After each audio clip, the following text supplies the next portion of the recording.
Oops. Let me zoom. He can come in late, but Okay, this is May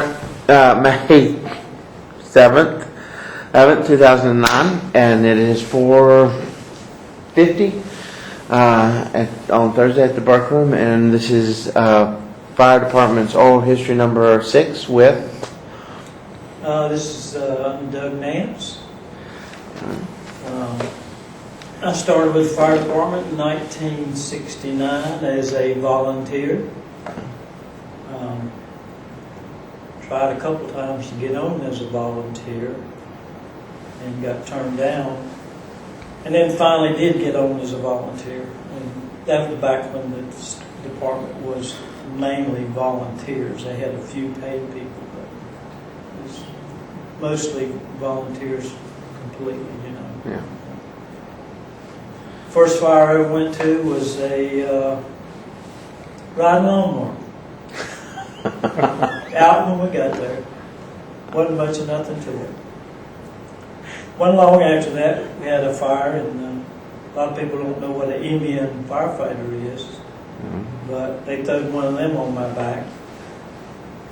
And anybody in the fire service knows what it is. I don't even know whether they use them today or not. Oh yeah, we still got it.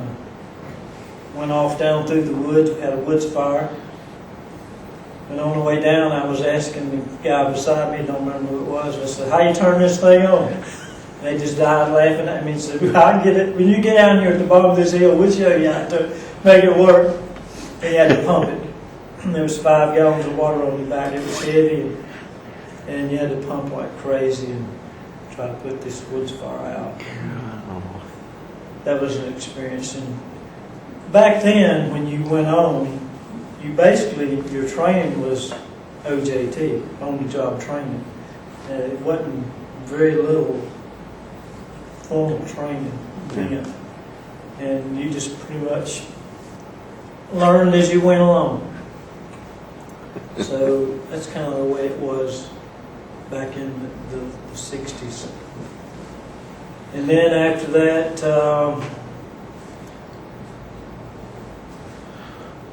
I can't remember exactly when it was. I went on as a paid fireman in January of 1971. Wow.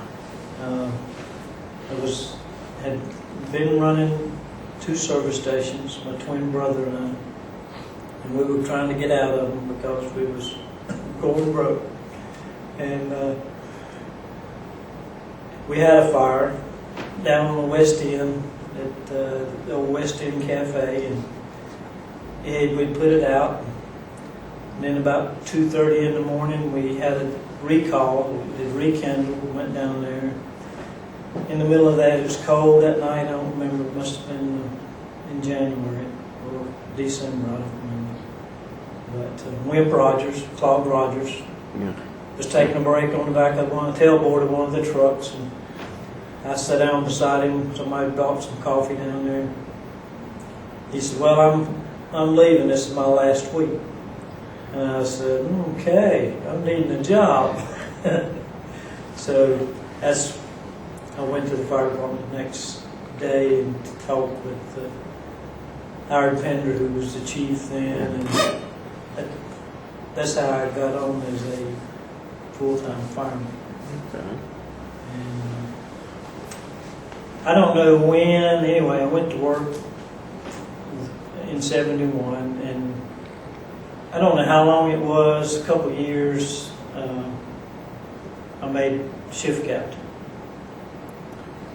I really don't know the time frame.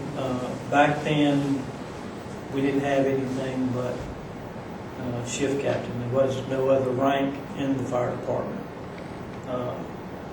Howard Pender was the fire inspector, and he looked after the few paid guys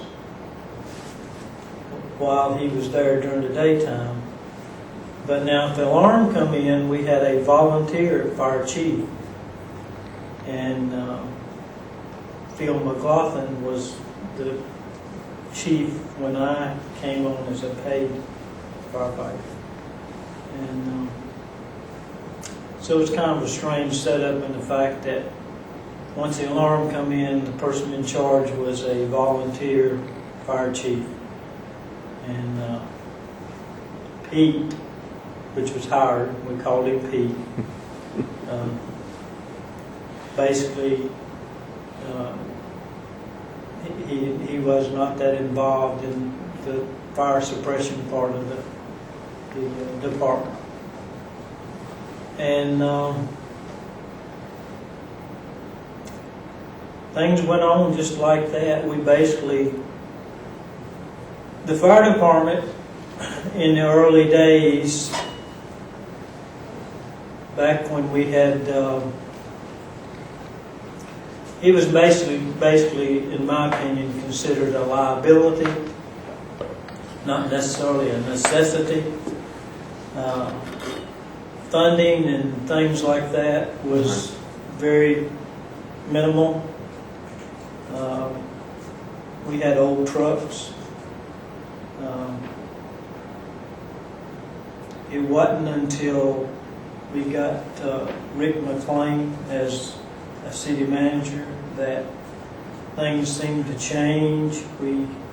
He was real interested in the fire service and felt like it was a necessity, more so than I felt like the other city managers before him felt about it. And of course, the town basically, for the lack of a better description, I say that the town was stagnant in the fact that it was not growing. It basically stayed about the same population. Things pretty much kind of stayed as they were. You didn't have the growth that we've seen in years, recent years. Budgets changed very little from year to year because nothing was really going on. You know, there was minimal growth. No new industries coming that really made a big impact on anything as far as the tax base. Right. So that kind of stuff probably kept us in just more of a, we were just there. We did not have, we were in the basement of City Hall. We had a sleeping quarters on the second floor. If an alarm come in, you had to run down 2 flights of stairs, through the police department to the apparatus floor to get to the truck. So it was really not a good setup. When I went there in '71, we had a truck bay and sleeping quarters on the second floor. That was it. The chief had a little office in the corner. We had no other place. We sat on the back of the fire truck. We didn't have a place. And then there was a room on the end of the truck bays that was used by the water department. It was just a small room, about size enough to put 1 fire truck in. And they moved out and moved into a building they had built for themselves because they were growing. So we renovated that little old space and made a day room out of it and a kitchen. So we had a place to sit other than on the tailboards of the fire truck. And that's pretty much the way it stayed until we built a station up on Main Street. Around 1990 or 91, I'm not sure exactly when we finished that. But Howard Pender, while he was working, he had to have open heart surgery. That's back when well, Tate Mills was a manager when I went to work there, and then trying to think of his name,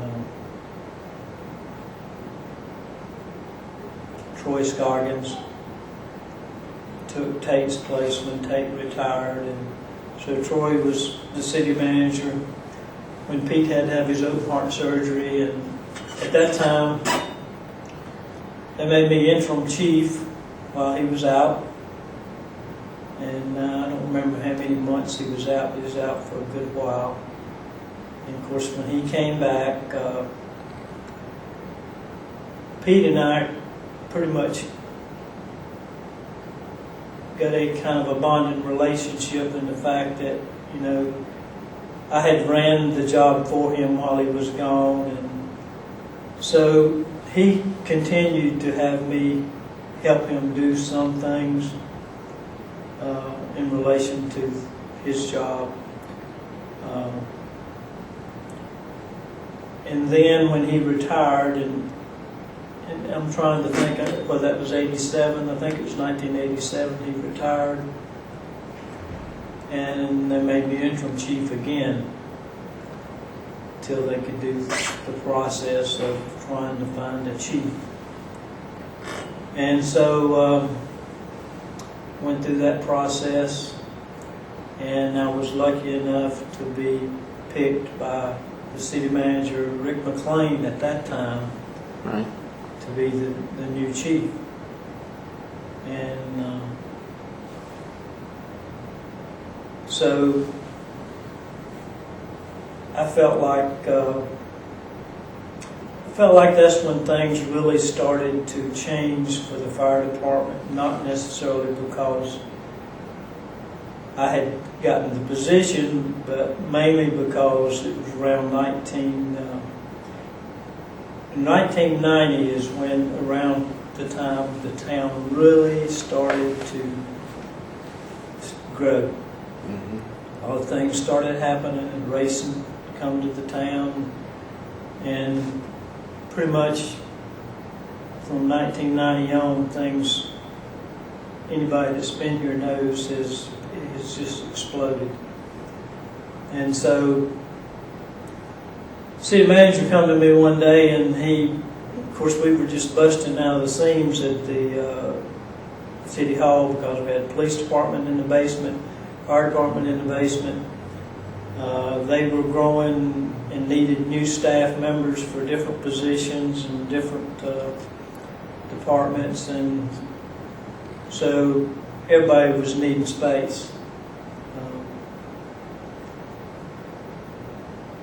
And he approached me about adding on to the end of the truck bays and making some more space for the fire department. But at that time, they also had the building on the corner, which is now the Fire Station 1. It was an old Carolina Tire building that the town had bought, and it's sat empty for years. And I approached him about letting the firemen renovate it and make a fire station out of it, because I knew we had the talent inside the fire department to do such a thing. And I also knew that if we did not do it, I mean, I talked him, I talked negative against him adding on to the existing building, because I knew the police and fire, one of them was going to get to move. And I knew if we went out and get to move, then we were going to be there, and the police was going to move. And he went along with the idea, along with the commissioners. They went along with the idea. We actually had to get special legislation through the state legislatures. Robert Brawley helped us get that. We had to get some kind of special legislation to give us permission to do that. And so they did do that, and we actually tore the building down except for the roof ourselves, the firemen. Some of the volunteers helped as well. We spent 9 months building it. I think we spent about $130,000 on it. Had over 4,000 man hours in it, and we just took the fire truck up there every day and worked on the building, and if an alarm come in, then we jumped in the truck and took off, and it was a good public relations project.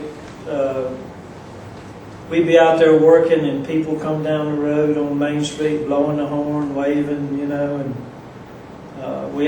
when we had open house, we had over 300 people for the open house, which was awesome, we thought. But backing up here a minute, I will tell you that it was great when the police and the fire was in the building together. We had a camaraderie that we lost once we moved out. But it was nothing. We used to run ambulance service too. In the 70s, we run ambulance up for about 15 years. We run ambulance service and fire service. We also we were so close with the police because dispatching and all was done out of the police desk. And it was nothing to see firemen in police cars, policemen in fire trucks, or ambulances. It just, if you needed an extra body and they were there, then they'd help you. And of course, that probably couldn't be possible today, but back then we did that. And back then, in the early 70s, all the paid firemen were sworn in as auxiliary police officers, and they all had firearms as well. So, just wanted to back up and bring that little bit in, but it was that way. I mean, they'd ride an ambulance with us sometimes. It was just, it wouldn't be heard of today. You wouldn't do it, but we did it back then. And we just made do with whoever we could grab. But anyway, when we built the building on Main Street, to my knowledge, that's the first freestanding home for the Mooresville Fire Department. To my knowledge, I don't think they ever had a place that they were in completely by themselves. So that was kind of a first for the department. And I had to say, while I was chief for 13 years. I retired in 2001.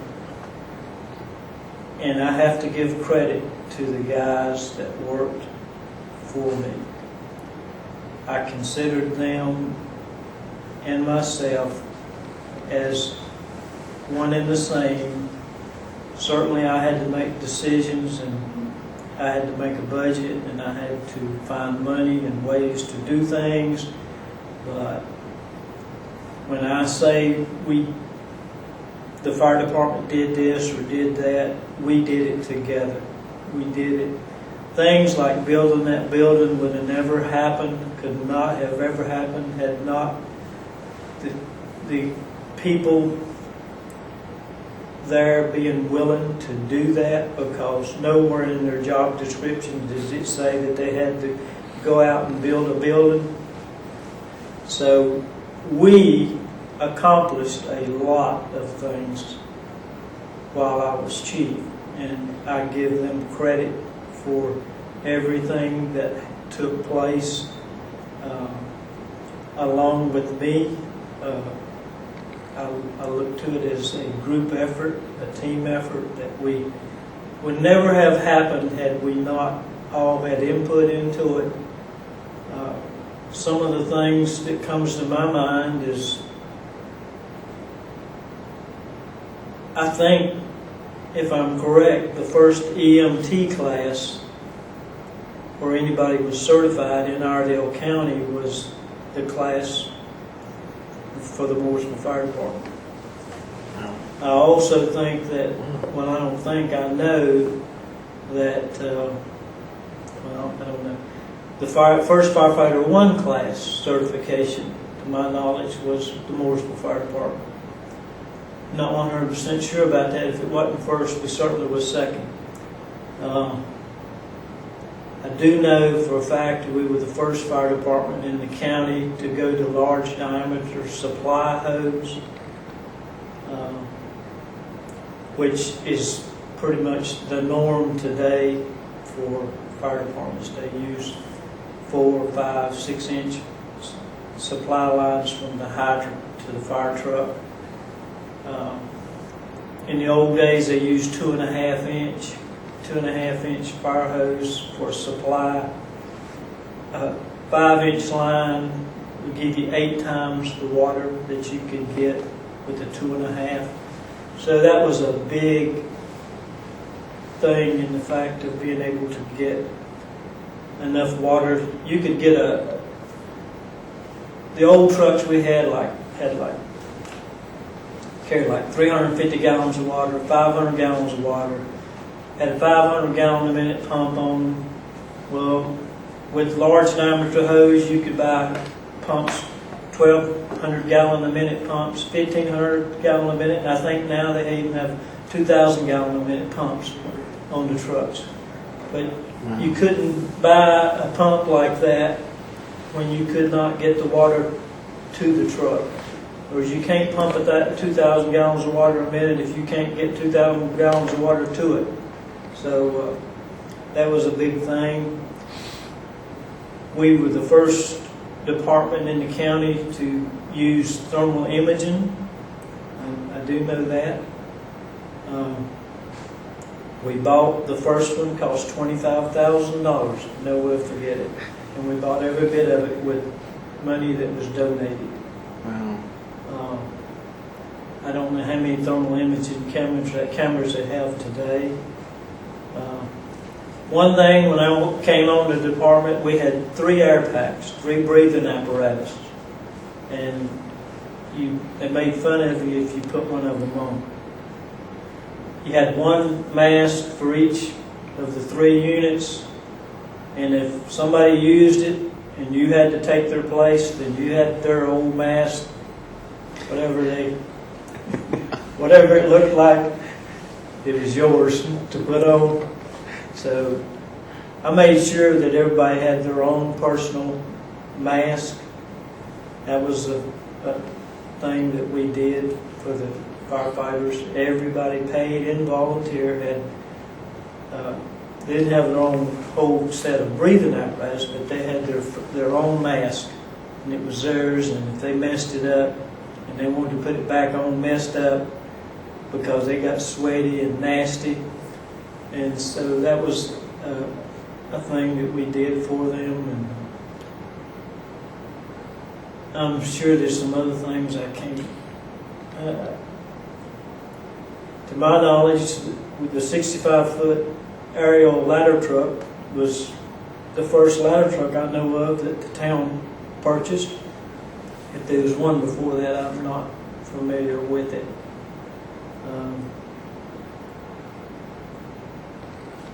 But that's some of the things that took place during my tenure.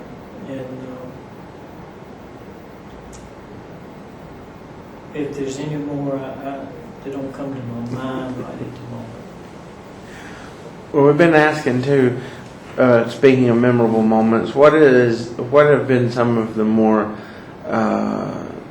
funnier or more humorous moments that you remember with working with guys, or stories that you've heard, or we interviewed Henry Sink, and he told of a lady who had been canning all summer and her house broke into fire, and she was up on the 2nd floor throwing all the canning jars out the window. Well, there was a lot of funny ones. I don't know. They were funny to us, but serious maybe to somebody else. I never will forget, we had a fire on Statesville Avenue, had a house on fire, and that's back when I guess I was paid person then, I can't remember. But anyway, it was right on the corner of Boger and Statesville Avenue. and we got it knocked down, and lo and behold, the house on the other corner of Boulder and State Street caught fire. We were just cleaning up from the first fire, and it was on fire up in the attic. And these people had cases of toilet paper, paper towels, paper plates in the attic. I never seen the like in my life. And I never will forget that. I wasn't chief then. Howard Pender was chief. And he and I were on the back porch. The lady had quite a few cases of canned beer stacked up back here. And we were in there fighting the fire, and the phone was ringing. She was still in there because it was in the front, in the attic. And she was still in there, and the phone was ringing. She answered the phone. She said, talked a few minutes and said, I got to go. My house is on fire. And she hung up and turned around and offered Pete a beer. That was funny because, you know, Pete, you know, and here she was, we was fighting fire, she was offering him a beer. And, so that was pretty interesting. I don't know. There was a lot of funny things. What was your most memorable fire? Well, the Western Auto was probably the most memorable fire. That was That's come up a lot. actually happened to. I was the captain then. Pete was still chief. I was on duty that day. That wasn't funny. I mean, you laugh about it now, but we got that call that Western Auto was on fire, and then one of the policemen, I heard him on the radio, Jack Murray, he said, you better tell them to bring everything they got. Said the whole side of this town's on fire. And when we nosed out on Main Street from the basement of City Hall, it looked like the whole side of town was on fire. I mean, the flames was very, very visible. The thing about that is, we rolled out of there. I had Gene Caldwell as my driver operator. Here I was, the shift captain. It was just three of us on duty. There was two of them had gone to lunch. Then we let them go to lunch. So there was three of us, and the other one was a rookie, had never fought a fire, Rick Robertson. So I told him, I said, we were running split loads in. A lot of people don't know what I'm talking about, but we split the load in the hose bed where we could undo it and pull two 2.5s off, two supply lines to the truck. So we'd have two 2.5s. That was before we started large hammered hose. So I told Gene, I said, first hydrant you see, stop. And let me get off with him and show him how to hook us. We was running ambulance in. We first was just concentrating on teaching these guys what to do on ambulance, because we had two jobs, and he had very little fire training at that time. That was back before certification. You didn't have to be a firefighter or nothing. That was still on the job training. So I said, so I gave him stop. I jumped off with him. I busted the hose bed in two, pulled both the lines off, wrapped them around the hydrant, and I said, put your foot on that. When you see the tail lights light up down here, when he hits them on the truck, you know we're stopped, and you start hooking them up. And like I say, it looked like the world was burning down. And so, what do? We get down there, and I jump off, and to go ahead and hook to go ahead and break the loads, because I had to pull it off the coupling and break the load so we could hook it into the truck. And I have one hose hanging out of the truck that we drug, and he was able to save one at the hydrant, and the other one we took it with us. So he lost one of them.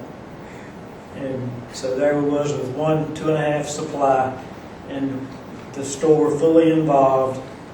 And so anyway, that's what happened. And we just did the best we could. And then we was waiting on volunteers and waiting on the other people to bring the other trucks. And somebody saw the other hose hanging out of the truck, and they hooked, at some point in time, they hooked it to another hydrant. So we ended up getting the double 2.5s to the truck. Of course, we called for Statesville to bring their ladder truck. And the only thing that saved us there is we had 2 solid brick walls between us and the other buildings. If it had been on the other side, it would have run from one corner to the other. But it was a pretty spectacular fire, and I'm pretty sure it was myself, because Gene was the pump operator, and myself and Chuck Lee had showed up. And it looked like the fire, we didn't know, you couldn't tell, but the windows were still in the building. But we didn't know that. And he backed me up, and I throwed water on it. The 2 of us throwed it. No, Chuck did. Chuck threw the water on it. And I was backing him up. And when he hit the glass, he exploded and blowed it plumb across the street on him and myself. And he got nicknamed Levy after that. Because we just gone through a series of films about levees, which is liquid boiling explosions. And it just blowed the glass plumb across the street. And so that was, we laughed about it many times after that, but it was serious. And it was raining glass. And we didn't have any water then, since then I think they've haven't they put brand new water lines down Main Street, because the water lines were so small. We just we sucked them dry. We just didn't have it. And I'm thankful that I know we talked about that before I retired, that all of that needed to be upgraded. I'm glad they did that when they redid the street. Yeah. But there's some other funny things. I don't know. We had a lot of funny stuff. Nothing jumps out at me at the moment. I just really don't know. We talked about equipment. Did you have like a favorite truck that you liked or didn't like, or did you have a piece of equipment that you really wanted and were excited when the fire department finally got it? Oh yeah, early on when I went to work at the fire department, all we had was it was 62, which we call 62 Howe. Yeah. It was just a custom built truck made by Howe, Howe, and that was the main truck we had. And it was straight drive, and then we had the old 38 Ford and 51 Ford, and the old 1921 was still in service.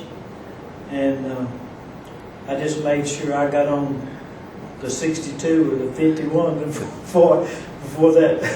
I made sure I got there and got on something before I got to the 38 or 21 because it wasn't much of a fire truck. And the other 2 wasn't much of a fire truck. Well, the 62 was, but it had seen its day, really. And then we ended up getting a 70...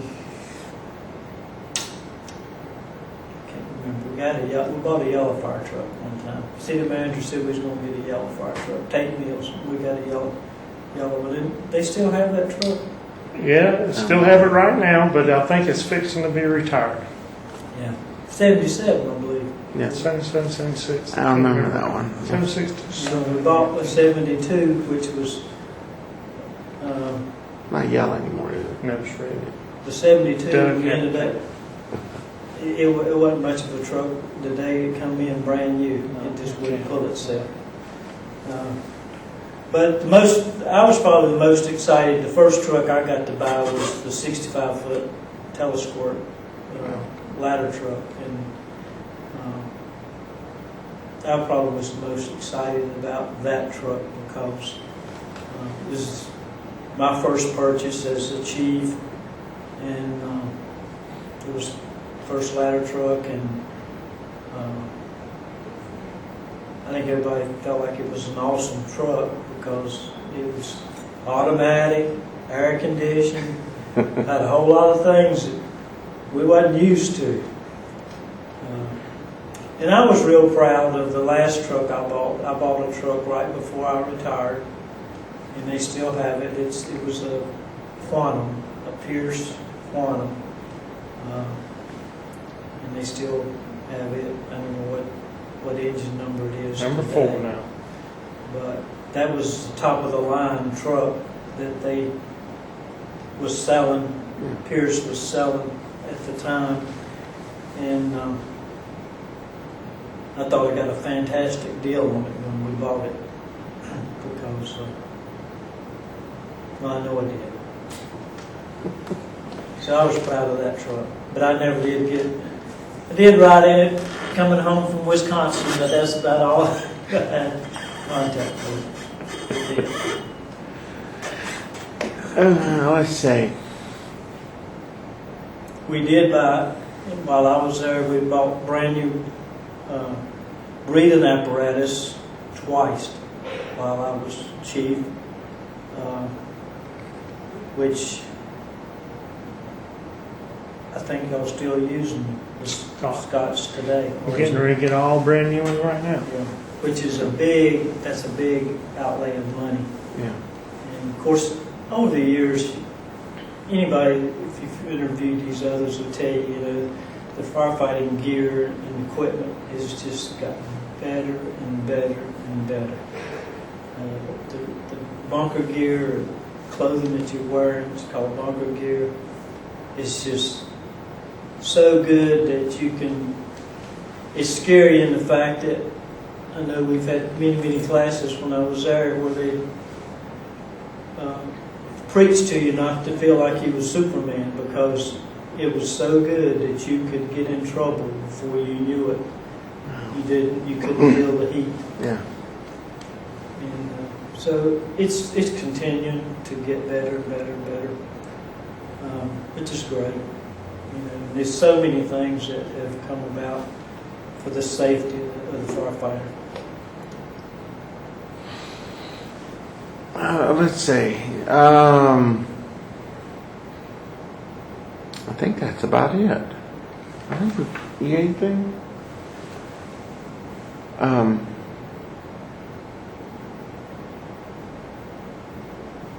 Well, Doug is the one that hired me.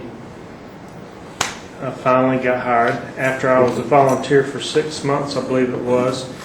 Doug hired me, so Okay. it's his fault that I'm here. Well, I wasn't gonna say a word. as of course we built a second station. I didn't bring that up. We built a second station. Oh yeah. I can't remember what year that was. Can you remember? Why did you, if you wouldn't ask, I'd know, because we spent the first day and night out there. I know the one on Main Street we all did and renovated and built ourselves. Had about $130,000 in it. We built the same square footage on Station 2. Cost $1 million. I bought land for Station 3 that they did use and built Station 3 on it. And I don't know what Station 3 cost, but I'm sure it was in excess of $1 million. I think it was over 2. And so I felt good about the fact that the land I had purchased for the third station was used and the third station was built on it, because things change, and from the time I left to the time they built it, things maybe would have changed to where they felt like that was not the right location. Yeah. But evidently was, and so I know when I took the chief's job, our budget for the fire department was around $600,000. When I left, it was $2 million. So in 13 years as chief, and that's what it went to. Now, I don't know what it is today, but I'm sure it's in excess of that, because when I left, we had, counting my position, we had 35 people, and I think they have in excess of 80. Yeah. Yeah. So They do. They have, yes, 80 camps, yeah. Yeah. Let's see. Oh, we interviewed some of the guys, and they talked about the snowstorm of the 60s. I think it was 61 or 62, and how much fun it was to have to fight a fire because the city had piled up the snow along the streets and everything. Everything was icy and all that sort of stuff. Do you have a fire or event that was, difficult like that to get to, or was memorable because of some out of the ordinary thing? Hugo was terrible. I didn't know anything was going on. Joe Benson was the shift captain on duty that night, and I don't know what time of the morning it was, but he called me up, and he was, if you know Joe, he says it like it is. And he was using some choice words, and he was saying, "You need to get up here. Things is going to the dogs." And sure enough, I was able to get out and get to the fire station. Wasn't long after that until some trees had fell, and I wouldn't have been able to have gotten out from where I live because some trees fell across the road after I left. But I did get here, and it was bad. It was very, very bad. They were out running calls, and I mean, it was terrible because the trucks we had then were open. I mean, not open cab. They had the cab, but the back seat is where the firefighters had to sit. And it was out in the open with just a little hood over it. So that was a bad, bad night for everybody. We got everybody we could in, and just did the best we could. There was a lot of things that needed our attention that we couldn't get to because of fallen trees, fallen power lines, and it was not a good night. That was not a good night. That was not a good night, yeah. Doug is the one responsible for the 21 being reconfirmed. That's right. Yes, Rebuilt. had the old 21 rebuilt. I approached the town commissioners about restoring it. I said it's either needs to be restored because it's not safe, or you need to make a decision of what you're going to do with it. And my preference was for them to restore it because the town bought it brand new, and I knew a man in North Wilkesboro that did that, and we spent a lot of money on it. And it was 80 years old then. So it's 80, it was 1921, so it was 80 years old when we restored it. It would be, about 89 years old now? 88? It'd be about 88. 88, yeah. But the gentleman that restored it, I basically was going to just want him to make it look nice. And he wouldn't touch it unless he could totally restore it. and make it back like it was. He had researched these things and had already done quite a few of them for some people in New York and you name it, South Carolina, and just all over the United States. And so, like I say, he told me, he said, if I restore it, you're going to have more money in it than it's worth today. He said, but if you keep it, it'll be worth more than what you have in it in years to come. But he wouldn't touch it unless he could take it completely apart, come down to the frame, totally restore it, everything, gauges, seat, everything. And city council went along with it. And they restored it. And he researched it, had the right decals and everything put on it. Had a chemical tank that, it used to have a chemical tank that was gone. And we found one in Pennsylvania. Just a lot of different things.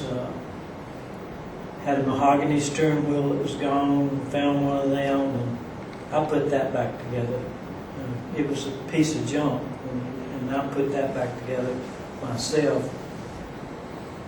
They had somebody redo the seat. It was, of course, it's just got like a horse and buggy carriage seat on it. Had no windshield on it. Was not supposed to be there. They took it down. He put it back like it was supposed to be when it was bought brand new. Even the seat, he was so particular. Even the seat was stuffed with horsehair, like it was originally when it was brand new. So the truck is pretty much like he told me. He said it's pretty much totally restored, other than the fact that anybody that knows about antique vehicles, even the nuts and bolts have to be a certain kind. And he said that's the only thing on it that's not like it's supposed to be, you know. But, you know, when one is totally complete like it's supposed to be, everything has to be just so. But the truck is a pump and everything. He redid the pump. It could pump water today just like it was when it was brand new. And the great thing about restoring it and keeping it, that thing was used to pump water for the town. Now I don't know for how long, weeks I think, it sat on the creek bank and pumped water for the town. So there's a lot of history related to that vehicle. And, you know, I thought it would be a shame for them to just let it go by the wayside. When it did a lot of important things. Not just for the fire department, but for the town itself. For the town, yeah. And that was back when the town, before Lake Norman, when they got the water out of the creek. Yep. It is truly something worth holding on to. Well, it's a beautiful piece of equipment. It is. Anybody, it turns heads every time it's put on display. Yeah. It really does. And everybody's got a story about their grandpa or somebody that they remember was in the fire service. Yep. Hi. So, I'm proud that the town chose to keep it.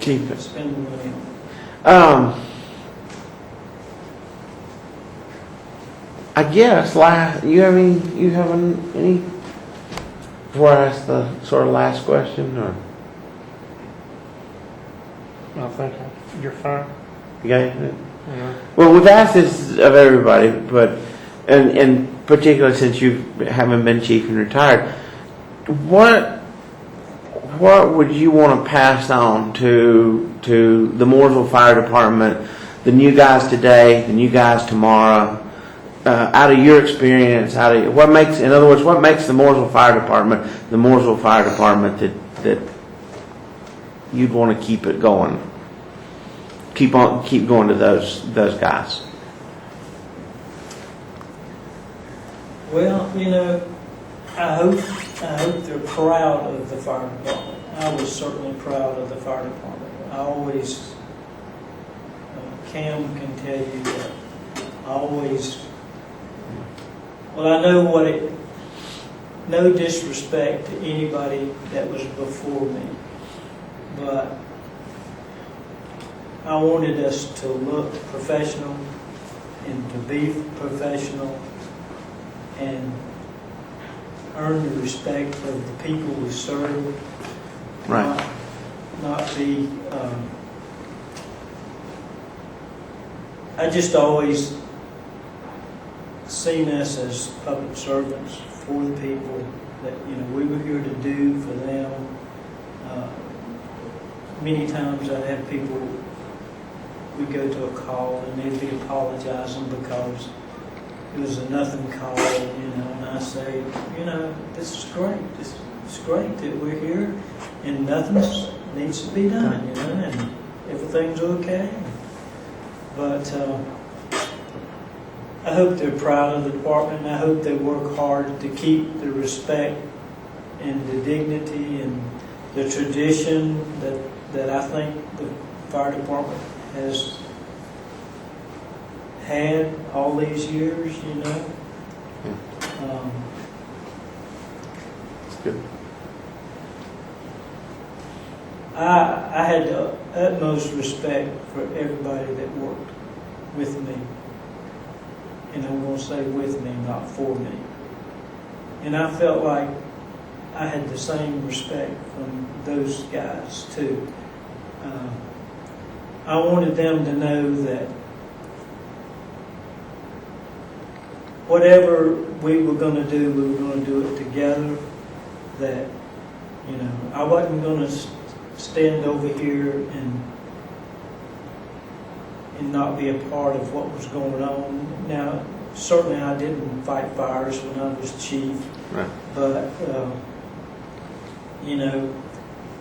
it's like I used to tell my captains, well, if you're not going to be the captain, then I don't need you, You're the captain. You're it. You go do your thing, If I'm going to have to be the captain, then I don't need you.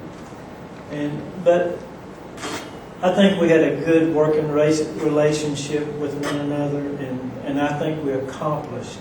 I know we accomplished a lot of things because we really came from what I would say a mom and pops type operation.